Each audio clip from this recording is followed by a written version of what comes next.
በስመ አብ ወወልድ ወመንፈስ ቅዱስ አሐዱ አምላክ አሜን። ኣብ ምቅላስ ትዕቢት ሓይሊ መንፈስ ቅዱስ ቀዳማይ ክፋል ፈቃድ ኣምላኽ እግዚአብሔር ፍጹም እንተኾይኑ ፈቃዱ ዘይጋገ እዩ። ስለዚ ድማ ንፈቃድ ኣምላኽ ምእዛዝ ንሰብ ካብ ጌጋታቱን ምድንጋራትን ይከላኸለሉን የናግፎን። ኣምላኽ ፍቅሪ እንተኾይኑ ፈቃዱ ኩሉ ሰናይ እዩ። ንዑ ምእዛዝ ድማ ንሰብ ናብ ኩሉ ሰናይ ይመርሖ። ፈቃድ ኣምላኽ ንኩሎም ኣመንትን ፈቃራትን ርትዓውያን ሰባትን ሕጊ እዩ። ኣምላኽ ሂወትና ሓይልና ፈራዲና እዩ።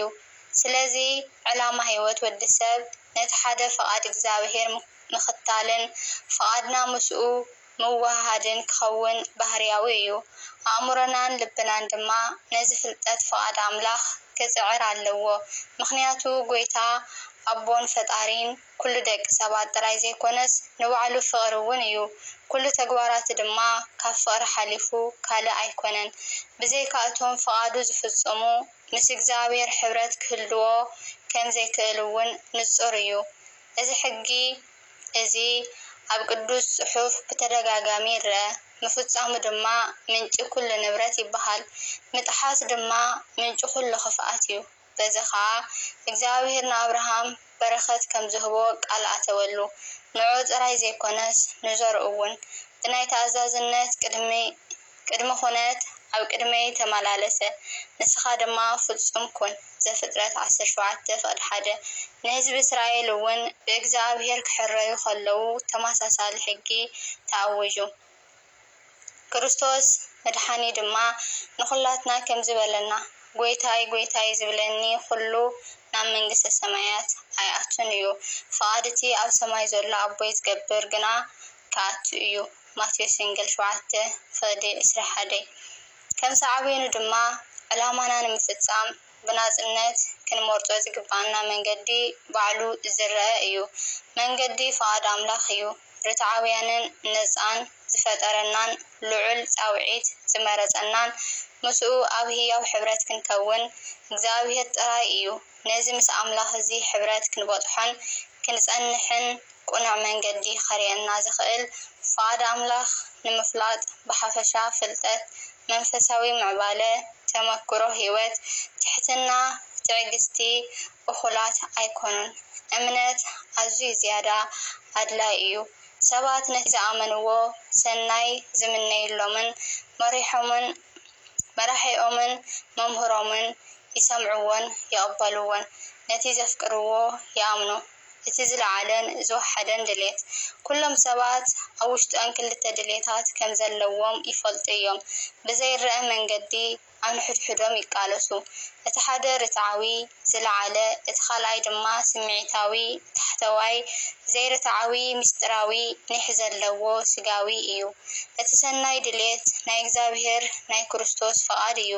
ሓደ ሓጥእ እኳ ከይጠፍእ ገና ኣብ ምድሪ ከሎ ክድሕን እዩ። ምክንያቱ ድሕሪ ሞት ፃዕርን ቃልስን ነፍሲ ድሕሪ ደጊም ኣብ ምድራዊ ሂወት ኣብ ሓጢአታዊ ልምዲ ዘጥረየቶ ዝኾነ ይኹን ንብረት ክቕይሮ ስለዘይክእል ምስ ዓውዲ መንፈስ ክፍኣት ካብ ርክብ ብሞት ሓራ ስለዝኾነ ሰባት ኣብ ምድሪ ፍጹማት ክኾኑ እዮም። ዋላ እውን ነፍሲ ብፍትወት ምስ ዝመልአት ክትሓዝን ስጋ ድማ ንነፍሲ ምስ ትምኒታታ ምስ ኣጥፍኣ ክትሳቐ ዝጠልብ እንተኾነ እቲ ብትሕትናን ርእሰ መስዋዕትን ደረት ኣልቦ ፍቅርን ወዲ ኣምላኽን ኣብ ልዕሊ እቲ ጥንታዊ ክፍኣት ዝረኸበ ዓወትን ዝተሃረመ ወዲ ሰብ ቅያ ድሕነት ክወስድን መንገዱ ተኸቲሉ ናብ መሕደሪ ሰማያዊ ኣቦ ከኣቱን ክውስን እዩ።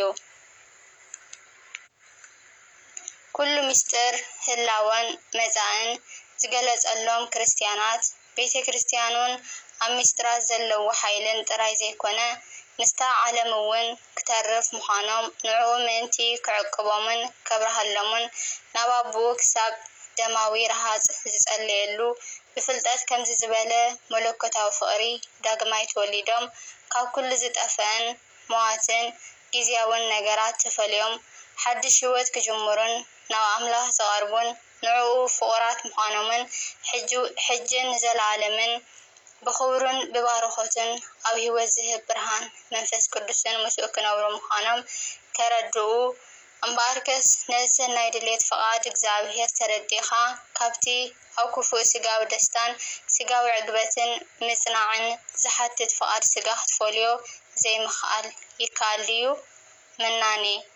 ምናኔ ዘይርትዓዊ ሓይሊ እዩ።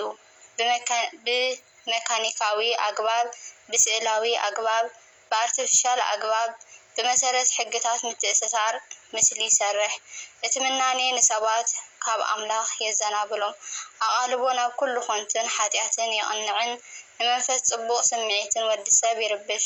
ንቑሕ እንከለና ጥራይ ዘይኮነስ ኣብ ድቃስ እውን ብናይ ምናኔ ንሳቐል።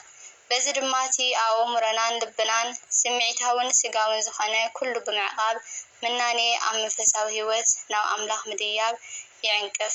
ንሓሳባትና ይብትኖን፣ ብርኹስ ኣተሓሳስባን ዘኽርሕሉ ውድቀትን ደስታን የርክሶን የገድደካ። ሰላም ይምንዝዐካ፣ ጸጋ ድማ ይኸለካ።